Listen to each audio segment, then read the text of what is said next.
একাত্তরের এমন এক যুদ্ধ যার রণকৌশল আজও বিশ্বের সেরা মিলিটারি একাডেমিগুলোতে পড়ানো হয়।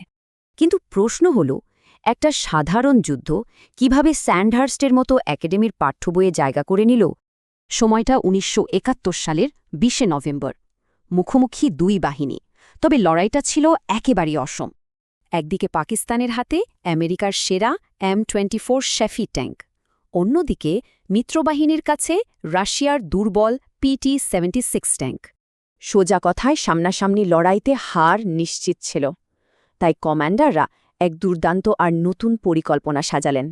তারা ব্যবহার করলেন হর্স শো অ্যাম্বুশ কৌশল। চলুন দেখি কিভাবে এই ভয়ঙ্কর ফাঁদটা পাতা হয়েছিল। প্রথমেই ভোরের কুয়াশা আর জঙ্গলের আড়ালে মিত্রবাহিনীর ট্যাঙ্কগুলো একটা ইউ আকারে লুকিয়ে পড়ল।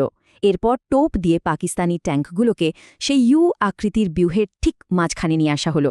ব্যাস, শত্রু ফাঁদে পা দিতেই ৩ দিক থেকে শুরু হলো আক্রমণ। অ্যাম্বুশটা একেবারে সফল। জমিনে যখন কোণঠাসা, পাকিস্তান সাহায্য চাইল এয়ারফোর্সের।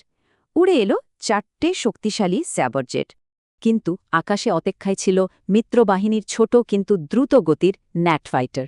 শুরু হলো এক ভয়ঙ্কর ডগ ফাইট। আর এখানেই পরিষ্কার হয়ে যায় একটা ব্যাপার, মাত্র কয়েক মিনিটেই ছোট আকারের নেটসগুলো স্যাবরজেটকে হারিয়ে দেয়। এবার ফলাফলের দিকে একবার তাকানো যাক। দুই পক্ষের ক্ষয়ক্ষতির পার্থক্যটা আসলেই চোখে পড়ার মতো। পাকিস্তানের ১৪টা আধুনিক ট্যাঙ্কের মধ্যে ১১টাই সেদিন পুরোপুরি ধ্বংস বা দখল করা হয়। আর আকাশে তাদের ৪টে শক্তিশালী স্যাবরজেটের মধ্যে ৩টাই ভূপাতিত হয়।